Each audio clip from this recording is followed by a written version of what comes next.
Buenas noches a todos. Muchas gracias por asistir a una nueva reunión del Grupo de Interés en Cirugía Vascular y Endovascular de la Fundación Cardiológica de la Universidad del Rosario. Sabemos que tuvimos un retraso en la charla y les queríamos pedir de antemano disculpas por eso, pero pues ya estamos aquí. Les agradecemos por estar en la charla. Entonces, tenemos una charla a cargo del doctor Daniel Morales. Él es residente de la Universidad de La Sabana de Cirugía General y actualmente está rotando por el servicio de cirugía vascular. Entonces, él nos va hoy a hablar de enfermedad arterial periférica, específicamente del COMPASS Trial, y contamos con el doctor Juan Guillermo Barrera, jefe del servicio de cirugía vascular y endovascular de la Fundación Cardioinfantil, acompañándonos hoy. Entonces, no siendo más, le doy la palabra al doctor Morales. Muchísimas gracias, doctor Belandia. Bueno, muy buenas noches a todos, cordial saludo, muchas gracias por su asistencia. Me uno a las disculpas de Alejandro por los problemas técnicos presentados. Bueno, estamos en el ciclo de enfermedad arterial periférica, estamos revisando el TASC trial y quisimos hacer un paréntesis para hablar acerca de estos ensayos clínicos. El que nos corresponde el día de hoy es el COMPASS Trial. Este fue un ensayo clínico que causó mucha controversia en la evidencia académica porque trataba como de cambiar un poco lo que son los paradigmas en cuanto al manejo de estos pacientes, cuanto estables o con enfermedad activa y en progresión. Entonces vamos a dar inicio. Listo, el contenido de esta charla, vamos a hablar inicialmente de unas bases previas.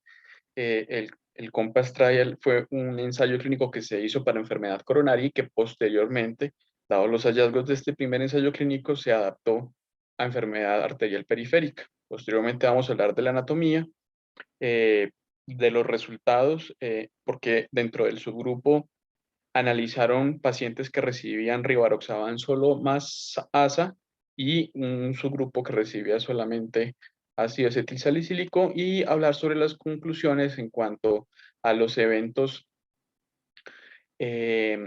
eventos adversos de la extremidad mayores o eventos adversos coronarios mayores o cardiovasculares mayores más bien. Para ir abordando este tema, pues tenemos que en el mundo cada año 200 millones de personas generalmente sufren de enfermedad arterial periférica. El COMPASS Trial fue uno de los ensayos clínicos que se hicieron en 2018, en el que reunieron casi 27.000 participantes. Como más adelante vamos a ver, una población que tenía también enfermedad arterial periférica y de ahí se sacó un subgrupo. Esto es importante tenerlo en cuenta porque este subgrupo, lo que se hizo con el de enfermedad arterial periférica fue hacerle un seguimiento y a ese subgrupo identificar cómo el rivaroxaban más aspirina y la aspirina solo podían ver influenciado pues como el cuadro clínico y los resultados adversos de estos pacientes en el seguimiento. Es válido establecer que este COMPASS Trial es para pacientes o la población fue más bien en pacientes que tenían enfermedad arterial periférica estable en su gran mayoría, aunque incluyó pacientes que se le hicieron intervenciones vasculares, amputación, cirugía abierta o cirugía endovascular. La gran mayoría presentaban enfermedad arterial periférica estable. Y eso lo vamos a diferenciar al final con ensayos clínicos que se hicieron para pacientes en los que su gran mayoría era pacientes post-intervención. Como les dije, las bases previas, este artículo fue publicado en el New England Journal en el 2017 y mostraba cómo el rivaroxaban con o sin aspirina en la enfermedad cardiovascular estable tenía alguna diferencia en el seguimiento y en el pronóstico de estos pacientes. Fue un estudio que reunió 602 centros en 30 países, un ensayo clínico aleatorizado doble ciego, en el que se recogieron alrededor de 27.395 pacientes y tuvo como punto primario un punto primario compuesto que incluyó muerte cardiovascular, accidente cerebrovascular e infarto agudo de miocardio y evaluaba a pacientes que tenían rivaroxaban más aspirina y aspirina sola. Y encontró pues que claramente había una diferencia en los pacientes en los que tenían este punto primario compuesto. Aquí pueden ver en la gráfica cómo en rojo está el grupo de aspirina sola, cómo en azul está el de rivaroxaban solo y cómo en negro está el de rivaroxaban más aspirina. Y este punto primario compuesto de muerte cardiovascular, accidente cerebrovascular e infarto en miocardio se vio reducido en estos porcentajes. Fue tal la diferencia de estos pacientes que el estudio tuvo que ser interrumpido porque se dieron cuenta que había un claro beneficio del grupo de rivaroxaban más aspirina en contraposición con el de rivaroxaban solo, el de aspirina sola. Es válido recordar que para esta época las guías de práctica clínica, tanto estadounidenses como europeas, decían que los pacientes que tenían enfermedad coronaria y queríamos prevenir nuevos eventos, pues la forma de hacerlo médicamente era teniéndolos con la administración de aspirina. Y en los pacientes, y eso era una recomendación 1A en ese momento y todavía lo sigue haciendo. Y los pacientes en los que ya habíamos tenido un evento, en los que ya fueron intervenidos, llámese revascularización miocárdica o llámese angioplastia más estén coronario, en estos pacientes para prevenir las complicaciones utilizábamos una antiagregación dual y le dábamos por cierto tiempo, o le damos por cierto tiempo, aspirina y rivaroxaban. Y por eso este COMPASS Trial en el 2017 fue tan controversial, porque decía, mire, en estos pacientes hemos visto que no la antiagregación DAL, sino la anticoagulación con rivaroxaban y el complemento con antiagregación con aspirina mostraron estos resultados para muerte cardiovascular, para accidente cerebrovascular y para infarto agudo de miocardio. Y por eso tiene tanta pertinencia este ensayo clínico.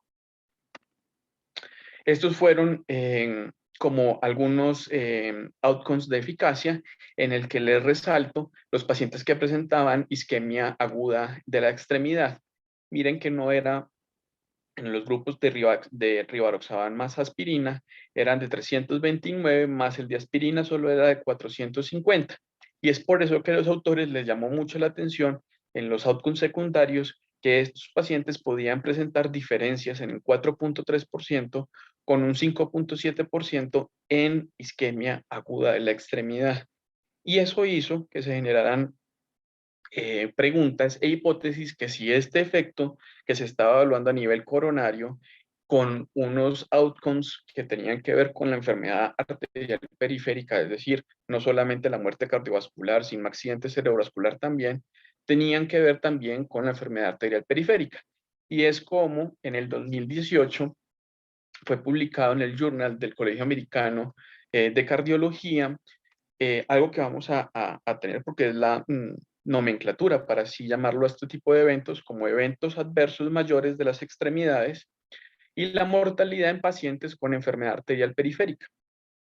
Se le colocó el subtítulo de COMPASS Trial porque pues recogía toda la población que ya previamente el ensayo clínico que les acabo de mostrar había establecido como que tenía enfermedad arterial periférica.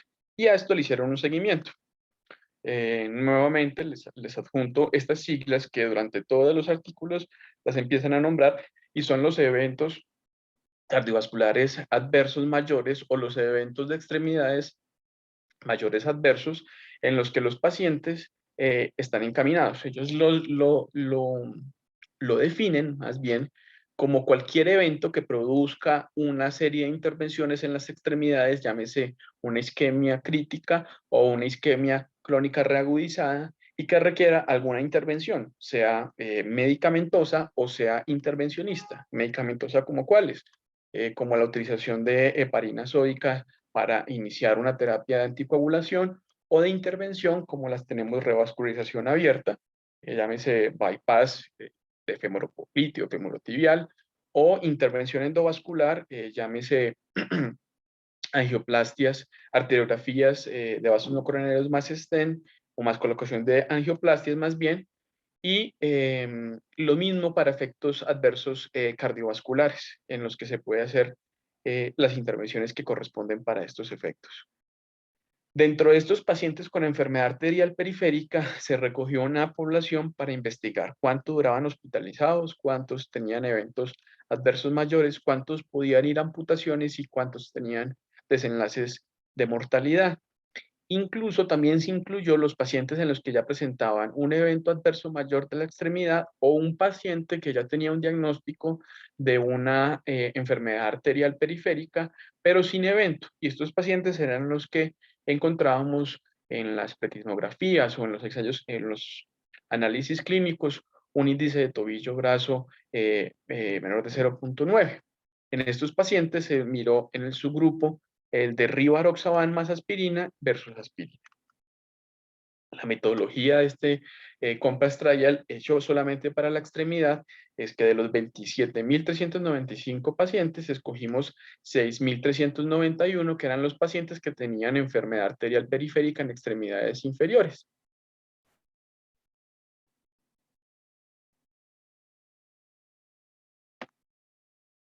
Que admitía a los que estaban en sala. Y de estos vieron que alrededor del 24% en este estudio inicial mostraba una reducción en los eventos adversos de las extremidades, y queríamos ver cómo estos 6.391 en el seguimiento a largo plazo podían presentar los outcomes que previamente les comenté. En cuanto a esto, vimos que 128 pacientes tuvieron de este seguimiento a 360 días un evento adverso mayor de las extremidades, y que la incidencia de este evento mayor, pues el 3,8 de los pacientes correspondían a pacientes que ya tenían enfermedad arterial periférica y que tuvieron algún tipo de intervención, llámese revascularización o amputación. El 1,3% de los pacientes ya tenían enfermedad periférica, pero no habían tenido intervención, sino que tenían una claudicación intermitente. Y el 0,35% eran pacientes que tenían una enfermedad arterial asintomática, pero que ya tenían el diagnóstico clínico dado por un índice tobillo-brazo menor a 0,9. A estos pacientes se le hizo una caracterización de todas las características clínicas y demográficas, y encontramos que tenían cierta relación los pacientes en un 9,4 con un Fontaine de base de 3 o 4, o con una historia de enfermedad coronaria, este es muy importante, o con una historia de enfermedad periférica que ya fue revasculada o llevada, ya fue realizada la revascularización o llevada a angioplastia. También pacientes en los que tenían una amputación de base o pacientes en los que tenían ciertos hábitos de tabaquismo.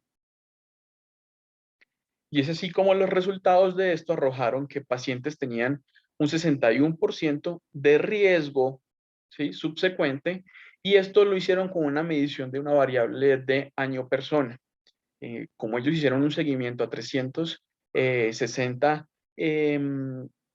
días, esto lo hicieron lo establecieron como en meses, y para esa tasa de 100 años persona establecieron todos los variables de los outcomes, y encontraron que el 61,7% presentaron una hospitalización, y los pacientes que tuvieron algún grado de aleatorización y un evento adverso de la extremidad mayor presentaron un 29,7%.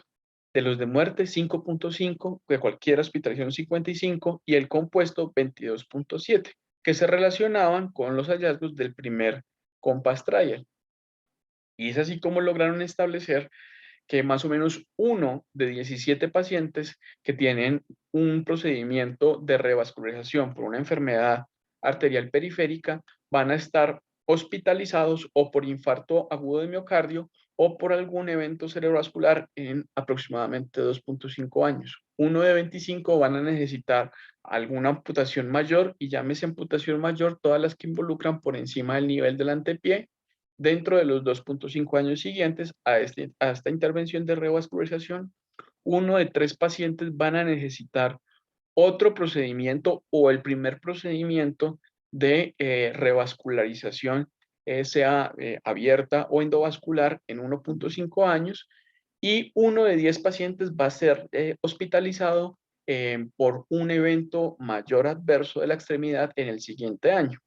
Estos resultados pues llamaron la atención y establecieron que el paciente con enfermedad coronaria diabético pues tiene unas tasas altísimas de tener comorbilidades en un futuro y resultados adversos como los que les acabo de mencionar. También los midieron y encontraron que de esta población el 30 al 40% tenían enfermedad arterial periférica y como comorbilidad principal tenían la diabetes. Y encontraron que por cada por ciento que la hemoglobina glicosilada aumenta, el riesgo de sufrir un evento adverso coronario aumenta el 14,2%, comparados con los que solamente tenían enfermedad arterial periférica. También esto lo compararon para el riesgo global de evento adverso cardiovascular y se encuentra aumentado 1,5 veces, y para el riesgo de amputación mayor se encuentra aumentado 2 veces en los pacientes diabéticos. Y es así como los resultados globales de muerte y de amputación vascular son altísimos, muestran una incidencia de riesgo acumulado de hasta 200 veces en los pacientes cuando se hace un seguimiento a 2 años en general. Y cuando se dedican a analizar los subgrupos expuestos a rivaroxaban 2,5 miligramos cada 12 horas más aspirina 100 miligramos versus aspirina sola, encuentran que la incidencia de riesgo acumulado a 2 años tiene una diferencia de hasta 4,6%, con unos balances de confianza que nos dan, para lo que establecieron los autores, una significancia estadística para ellos. Concluyen que el rivaroxaban en combinación con la aspirina, y este de 2,5 miligramos 2 veces al día, tiene una significancia estadística importante y que baja la incidencia de sufrir tanto eventos adversos mayores en la extremidad como eventos adversos cardiovasculares en las posteriores complicaciones, y que debe ser considerado para el mejorar el pronóstico de este tipo de pacientes. Es importante establecer esto, que este estudio, la mayoría de la población fue entre individuos con enfermedad arterial periférica de las extremidades inferiores estable. Y esto lo vamos a ver que tiene diferencias, porque una cosa es el paciente que tiene enfermedad arterial periférica estable y otra cosa es el paciente que ya tiene una enfermedad activa que ha requerido de múltiples intervenciones, y este va a ser diferente. No sé si hasta el momento hay alguna pregunta. Si no la hay, les voy a complementar con este estudio para ir terminando ya y concluyendo. Este estudio con Pastrial fue tal la incertidumbre que generó, porque hasta este momento las guías no incluían el rivaroxaban y la aspirina como parte del manejo en estos pacientes de enfermedad arterial periférica, que empezaron a gestionarse varios estudios. Uno de ellos fue el Voyager Patrial Trial, que quiso también mirar, pero en una población distinta, en pacientes que ya habían sido llevados a procedimiento endovascular o procedimiento de revascularización quirúrgica en los pacientes que tenían una enfermedad arterial periférica activa. Este lo diseñaron en el 2018 y fue prospectivo hasta 2021, y lo que hacían era mirar pacientes que ya habían sido llevados a alguna intervención y se estratificaron por procedimiento quirúrgico abierto o por procedimiento endovascular en los que ya venía tomando clopidogrel, o en el procedimiento endovascular sin clopidogrel.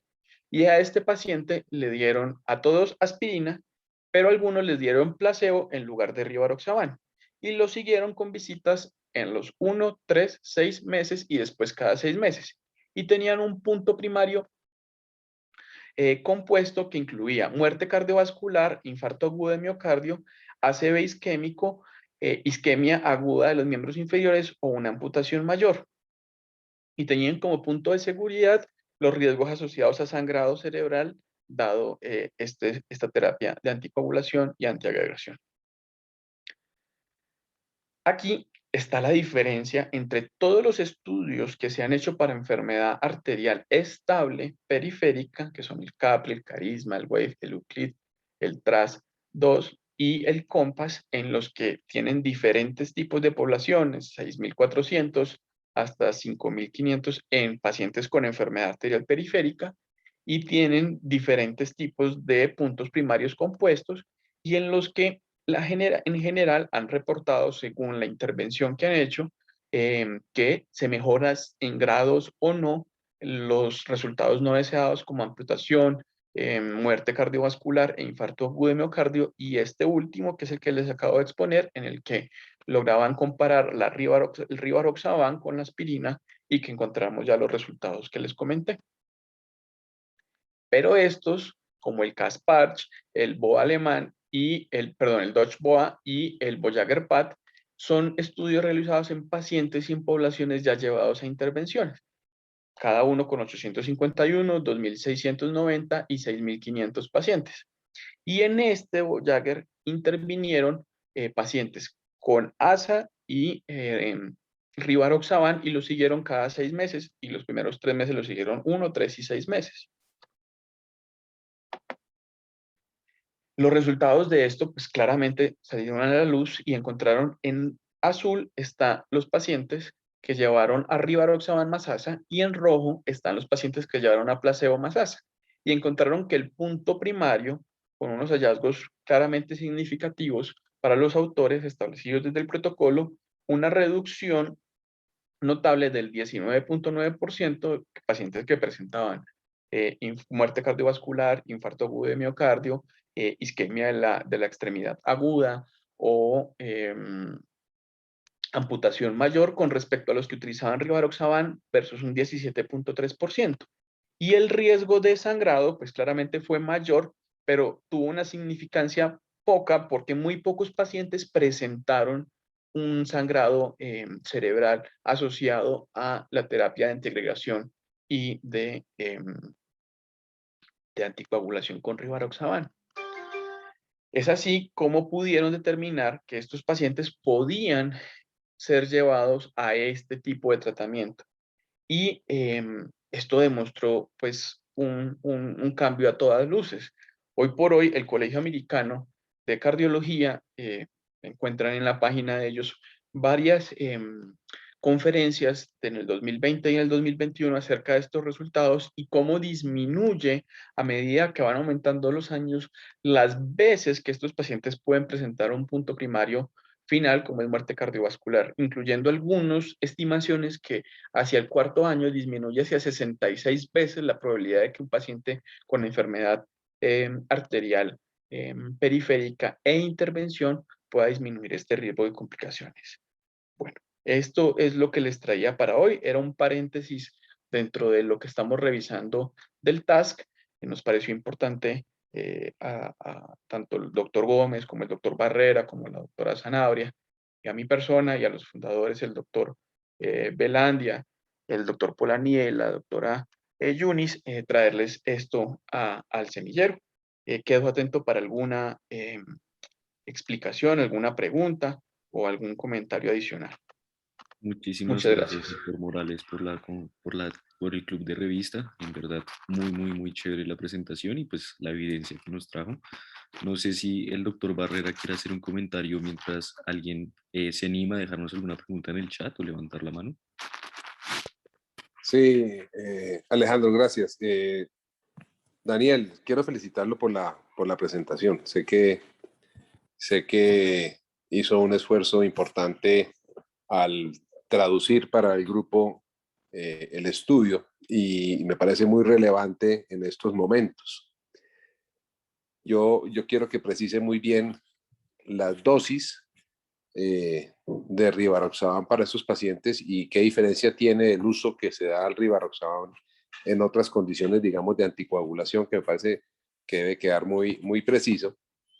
Y la otra cosa es que definitivamente, pues, los estudios de seguridad, a pesar de que no son muy extensos, pues hay unos números importantes y creo que, pues, valió que se cambiaran muchas de las conductas y se volviera, como lo hemos visto, de aplicación ya en la clínica en los pacientes, como los que hemos recibido, y fue lo que nos causó bastante inquietud, básicamente con pacientes que venían a nuestra consulta y venían establecidos estos manejos, básicamente con pacientes con enfermedad coronaria, con enfermedad periférica y con enfermedad carotidia. Entonces yo quiero que precisemos eso y me parece que deben haber varias preguntas y le dejo también a usted la inquietud de que nos precise muy bien la dosis y qué es lo que normalmente estábamos haciendo en el manejo de estos pacientes.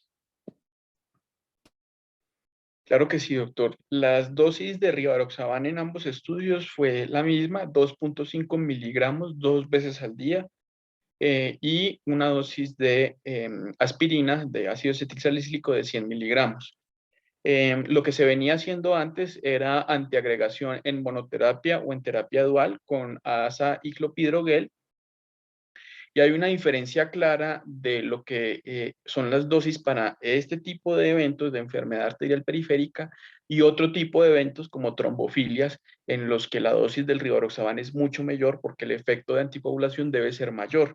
Aquí no estamos ante ninguna trombofilia y la fisiopatología de la enfermedad arterial periférica es distinta, pero sí hemos visto que comparten cierto el daño del endotelio vascular periférico con ciertos eventos de trombosis arterial, que para los autores fue la base para poder proponer el rivaroxaban como parte del manejo. Esa sería principalmente la diferencia. Las dosis en anticoagulación por trombofilias o trombopatías es mayor del rivaroxaban y aquí es mucho menor, y se complementa con ASA, y pues las guías hasta ahorita lo que vienen incluyendo o lo que venían incluyendo desde hace muchos años es para prevención antiagregación en monoterapia con aspirina, o para prevención de complicaciones después de una intervención, aspirina más clopidogrel. Sí, es bien, bien interesante. Mire que la historia de los años ha sido, pues la preocupación ha sido permanente. Si ustedes miran un poquito de literatura, apareció el estudio CURE, C-U-R-E, hace unos 15 años. Y aparecieron, digamos, conceptos donde se relacionaba la enfermedad multinivel y la enfermedad relacionada entre carótidas coronarias y enfermedad arterial periférica, que hoy parece muy obvio, pero eso no era así de obvio. Y realmente eso vino, hicieron un estudio, primero un estudio japonés, antes de que conociéramos todos estos medicamentos, y se usaba el dipiridamol y aspirina dipiridamol.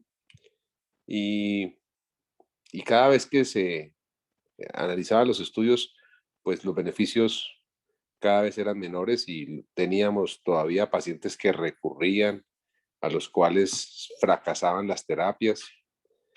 Pero me parece muy importante en este grupo que se generan espacios de investigación, que se generan espacios de aplicación a la vida real. Las circunstancias del COVID pues lo ponen a uno a pensar mucho de estas terapias, digámoslo, coadyuvantes después de manejos médicos establecidos de pacientes que no se llevan a cirugía y pacientes que tenemos que someter a procedimientos y que no queda uno completamente satisfecho de dejarlos solamente antiagregados si no tienen la indicación clara de una anticoagulación plena. Pero también fíjate que ya tenemos problemas de la disponibilidad de anticoagulantes y cada vez es más problemático en esta pandemia y en esta fase de la pandemia. Entonces me parece un tema súper relevante. Muchas gracias por haberlo incluido aquí en el grupo. Espero que haya muchas preguntas. El uso de otras terapias que debemos revisar en este grupo, y los beneficios claros de las estatinas y básicamente atorvastatina o rosuvastatina, y el uso de silostal, el silostazol. Creo que vale la pena, Alejandro, que lo planifiquemos como club de revistas también, porque pues es un tema que es vigente y un tema que no se puede quedar en el tintero. Espero que haya muchas preguntas. Muchas gracias, doctor pues, Morales y doctor Barrera. Por ahora tenemos una pregunta, sin embargo, antes de realizar la pregunta, pues quería hacerles un par de anuncios, aprovechando que aún siguen la mayoría conectados.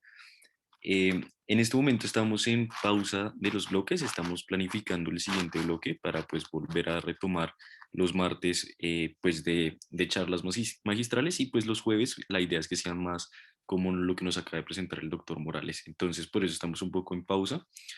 Y bueno, la pregunta que nos hacen, doctor, es respecto pues a lo que usted acaba de mencionar, es qué efectos tiene pues la trombosis y el COVID y pues cómo se podría prevenir.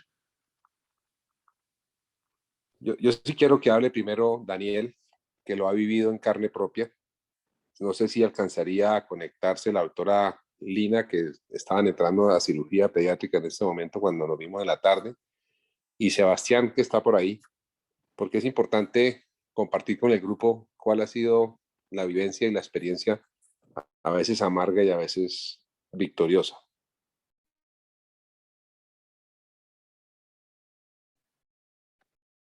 Sí, sí, doctor, claramente es una de las cosas que me llaman la atención y pues que lastimosamente le ha tocado vivir a los pacientes desde muy jóvenes hasta con cierta edad, en los que debutan con enfermedad arterial.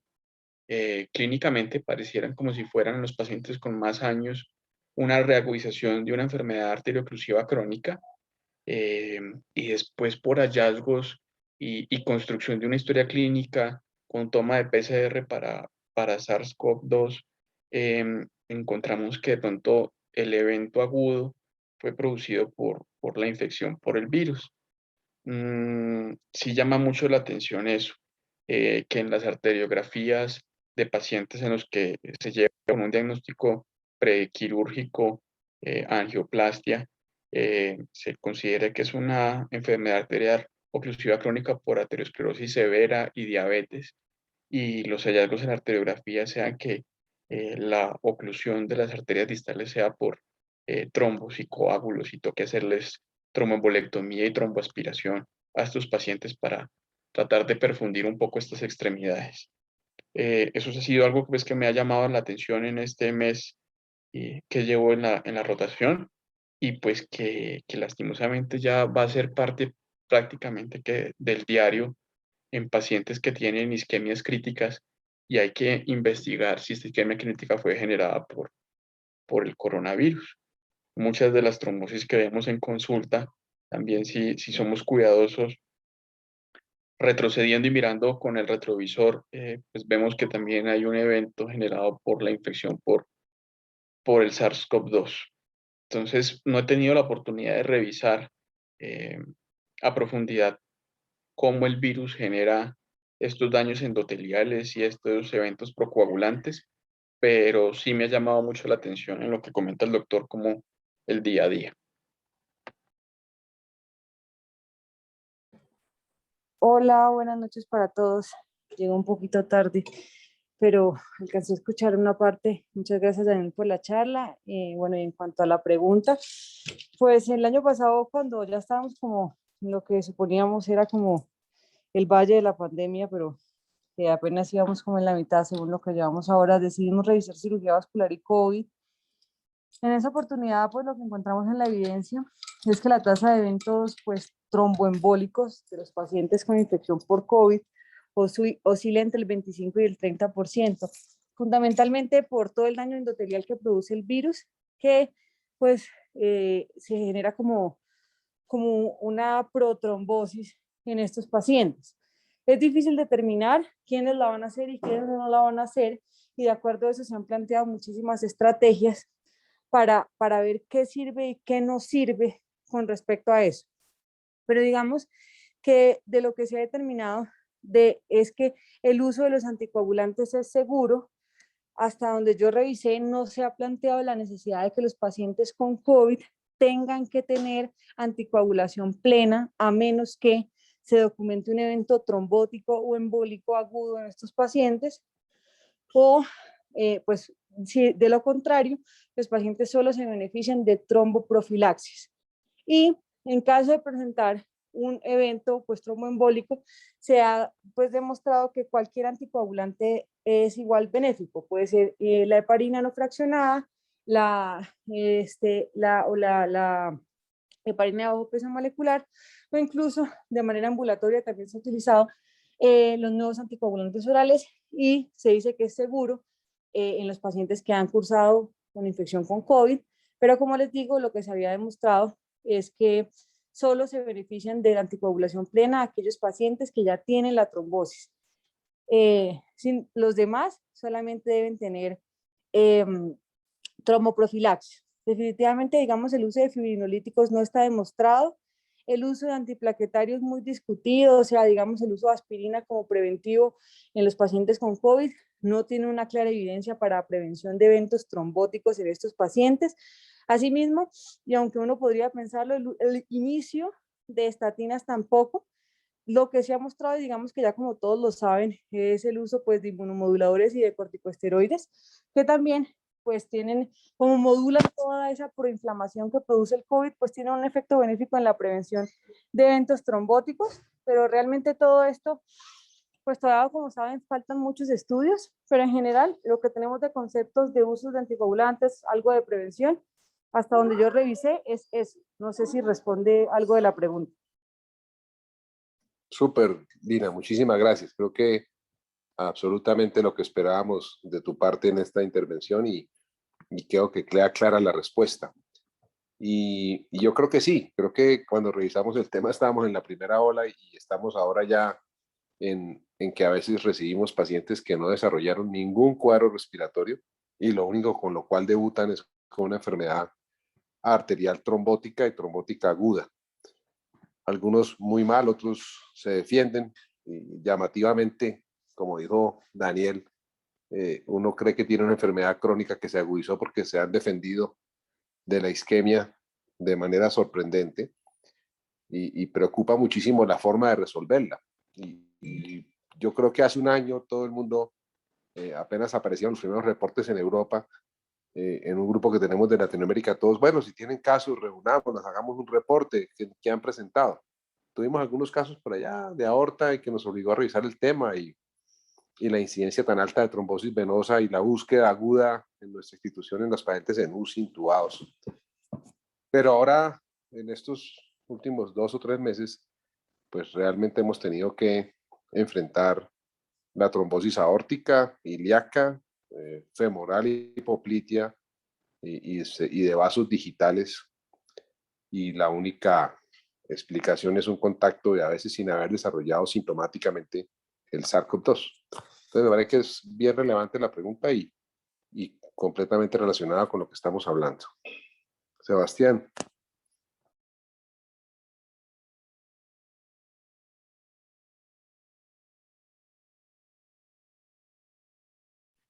Doctor, el doctor Gómez me escribió que estaba teniendo problemas de conexión. Ah, Eh, por eso. No sé si hay alguien más que quiera hacer alguna observación al respecto y algún comentario y si hay más preguntas. Listo, doctor. No sé si alguien quiere hacer un comentario, tenga alguna pregunta.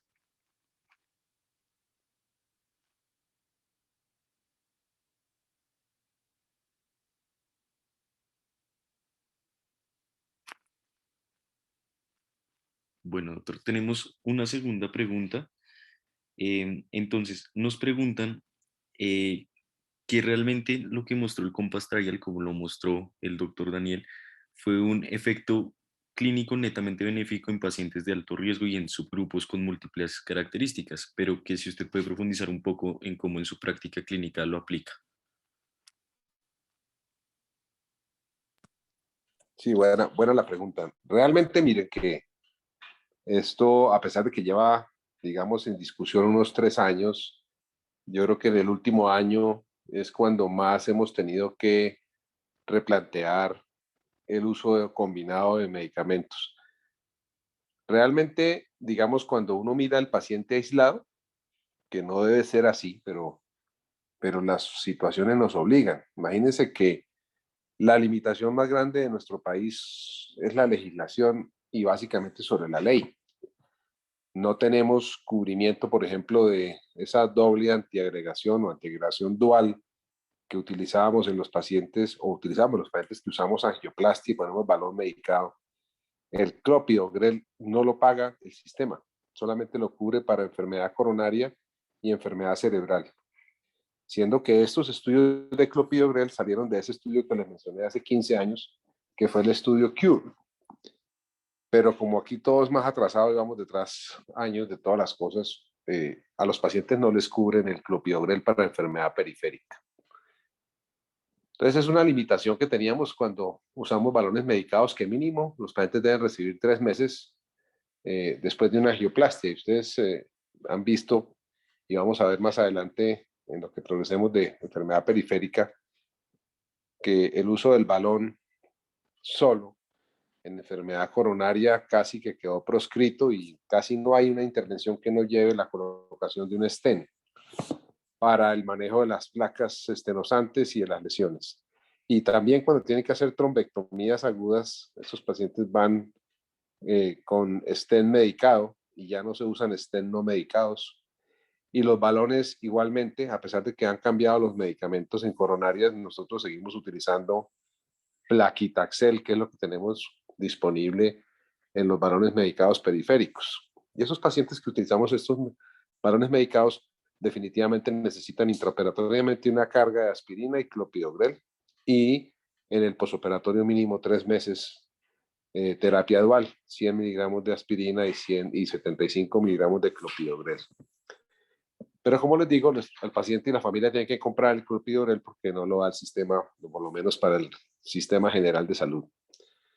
Ese es un tema. Segundo, pues usar anticoagulantes. Siempre lo hacíamos con aquellos pacientes en los que hemos tenido que practicar procedimientos añadidos como trombectomía, tromboembolectomía, procedimientos híbridos a la resolución de una enfermedad crónica oclusiva, una enfermedad periférica crónica.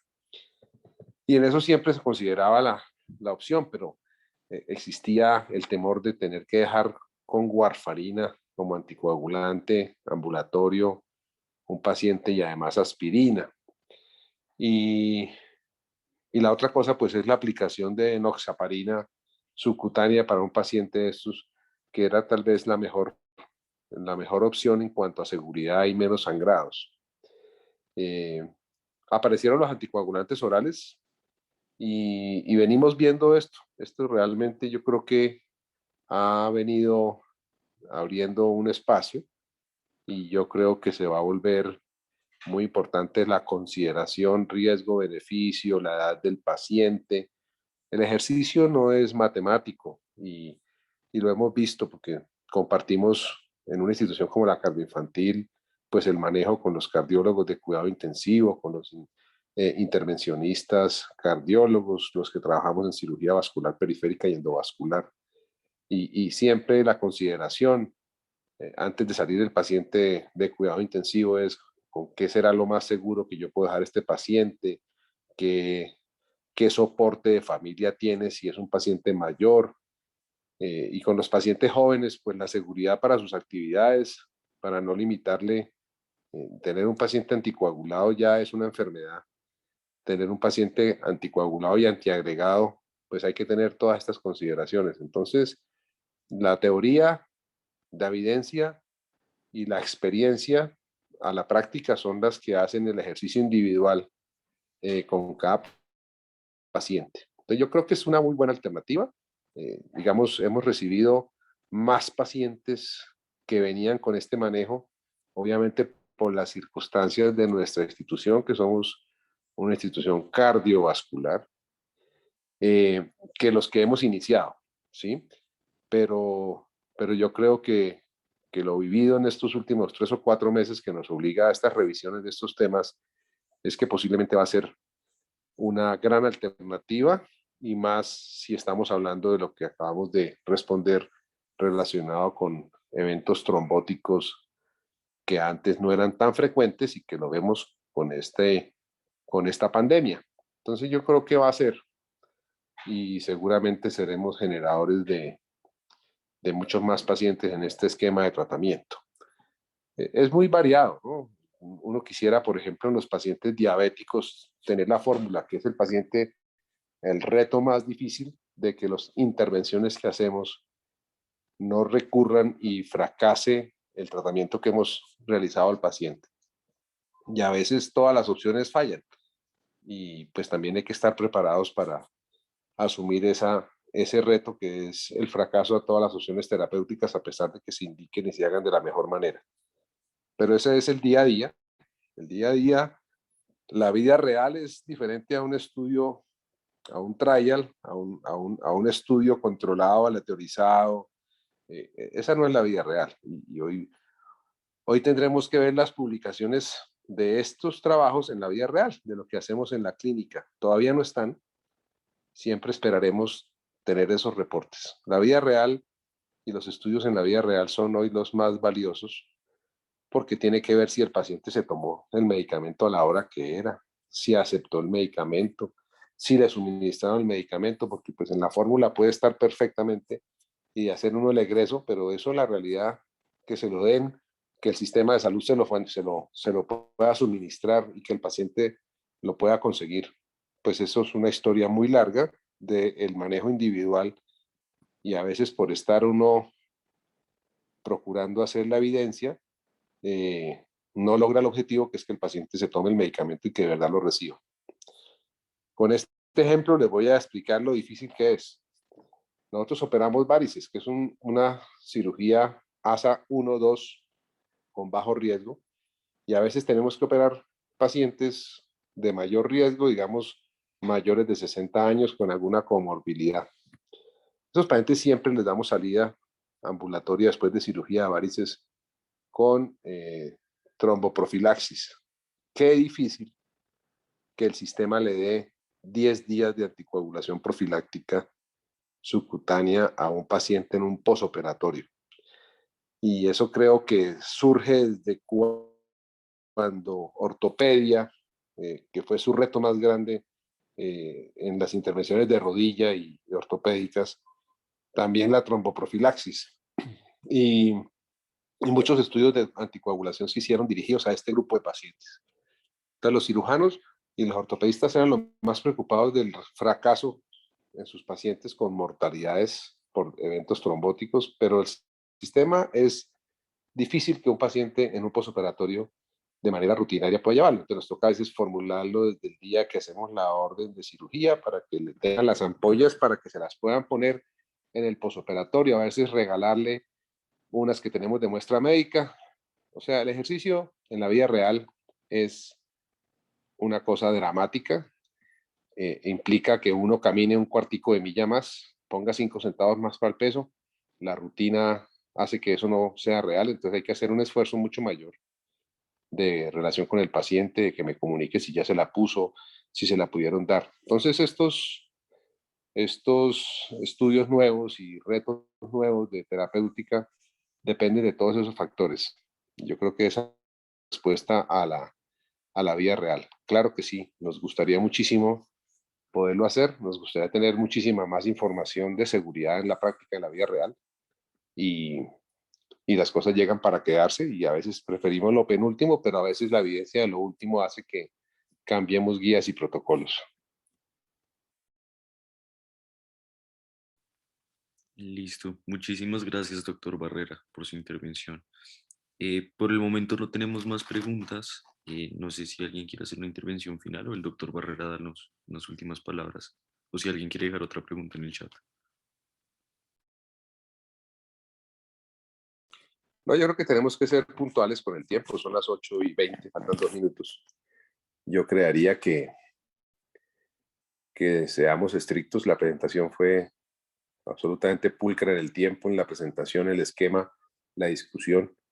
Y pues dejemos tema. Yo creo que hay que motivar a los participantes para que nos propongan temas. Quienes hicieron las preguntas, eh, hablen con Alejandro si tienen algún artículo relevante sobre otros temas y lo vamos acompañando.